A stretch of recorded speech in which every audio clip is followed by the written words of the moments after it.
This is why you don't want to run a stock gear on a 1050 steel cam core.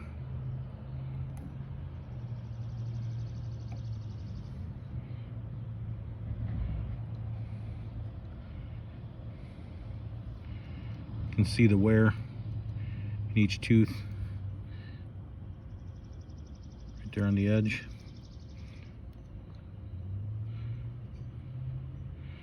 It definitely was wearing. Good thing I got this out of there quickly. So a Howard's 49904 will work on this distributor, this HEI distributor, with a 491 shaft. 49909 is the part number for the 500 MSD shaft.